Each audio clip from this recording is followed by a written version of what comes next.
Hi, friends. Welcome to another 5 Minutes of Hope. I'm the Reluctant Missiologist, and we've been talking about how to have hope in these troubled times. This week, we've been reflecting on Holy Week, the Passion of Jesus leading into the cross.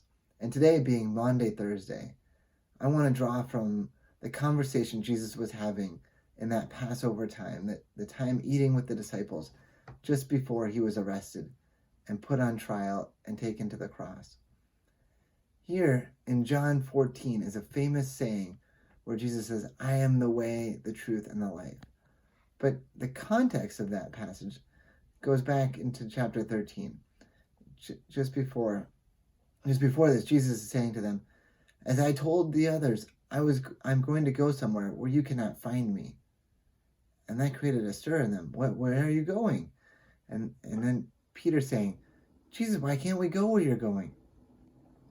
And Jesus says to Peter, because you cannot come where I'm going. And he then predicts that Peter will deny Jesus. Jesus predicts Peter's denial, that it'll happen 3 times before the rooster will crow.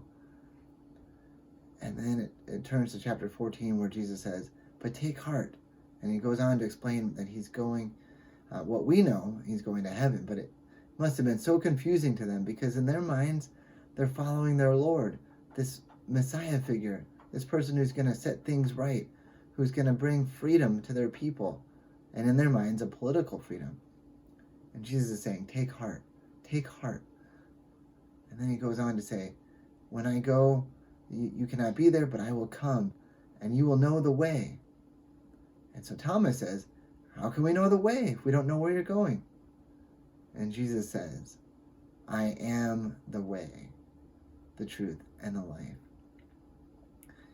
And I want us to focus on that first one. I am the way. This is a time of radical uncertainty for the disciples. As the person that they've followed, that they've given up everything for, they've been years with this person. He's now telling them, I'm leaving you. I'm going somewhere that you can't come.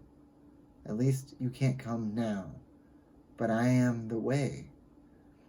And so when we're in times of radical uncertainty, where one day to the next, we don't know what's going to happen. We don't know how it's going to unfold. The future, which we may have thought was somewhat stable, is now very uncertain. We can hold on to this saying from Jesus, that he is the way. He's our way through uncertain times. And he's our way into the future. And he's also, as he's saying, our way to the Father. To which they say, well, who's the Father? And Jesus is saying, he goes on to explain that. But here, let's just pause on the idea of Jesus being the way. And while we're in these uncertain times, these troubled times, pause. As we shelter at home, there's more opportunity to just pause at home and spend time with Jesus, saying, Jesus, I'm not sure what's going on, but help me. Help me know you. Help me know the way. Help me follow you. Just soak in those times with Jesus. Pray, quiet. Just let him be with you, that you would know him more. And in this, as we reflect on the Easter story, knowing that there is a hope on the other end, just keep grabbing onto Jesus. Keep holding onto him and finding hope in Jesus until we talk again.